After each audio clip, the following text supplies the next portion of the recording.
નમસ્કાર, આપ જોઈ રહ્યા છો CNCC Gujarat. Himmatnagar GMERS medical college ખાતે નવા એમઆરઆઈ મશીનનું લોકાર્પણ કરાવ્યું. સાબરકાંઠા જિલ્લા મથક હિંમતનગર ખાતે આવેલ GMERS medical college civil hospital Sabarkantha તેમજ આસપાસના જિલ્લાઓના દર્દીઓ માટે જીવાદોરી સામાન બની રહે છે. અત્યાધુનિક મશીનરીથી સુસજ્જ એવી મેડિકલ કોલેજ ખાતે સાંસદ દીપસિંહ રાઠોડના હસ્તે નવા એમઆરઆઈ મશીનનો લોકાર્પણ કાર્યક્રમ હતો. સાંસદ દીપસિંહ રાઠોડે આ પ્રસંગે જણાવ્યું હતું કે હિંમતનગર મેડિકલ કોલેજ દર્દીઓ માટે ખૂબ જ ઉપયોગી સાબિત થઈ રહી છે. ત્યારે મેડિકલ કોલેજ ખાતે નવીન એમઆરઆઈ મશીન થકી અનેક જરૂરિયાતમંદ દર્દીઓને એમઆરઆઈ માટે હજારો રૂપિયાનો ખર્ચ બહાર કરવો પડશે નહીં.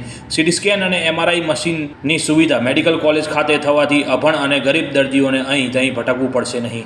આ પ્રસંગે ધારાસભ્ય વીડી ઝાલાએ પ્રાસંગિક પ્રવચનમાં જણાવ્યું હતું કે મેડિકલ કોલેજની સુવિધામાં વધારો થવાથી અનેક દર્દીઓને લાભ થશે. ડોક્ટરોને દર્દીઓને પરિજન સમજી સેવા કરવા જણાવ્યું હતું. આ પ્રસંગે જિલ્લા પંચાયત પ્રમુખ ભારતીબેન પટેલ, જિલ્લા કલેક્ટર નૈમેશ દવે, મેડિકલ કોલેજના ડીન, મેડિકલ કોલેજના ડોક્ટરો અને સ્ટાફ ઉપસ્થિત રહ્યા હતા. રિપોર્ટર ધીરુભાઈ, ખેડબ્રહ્મા.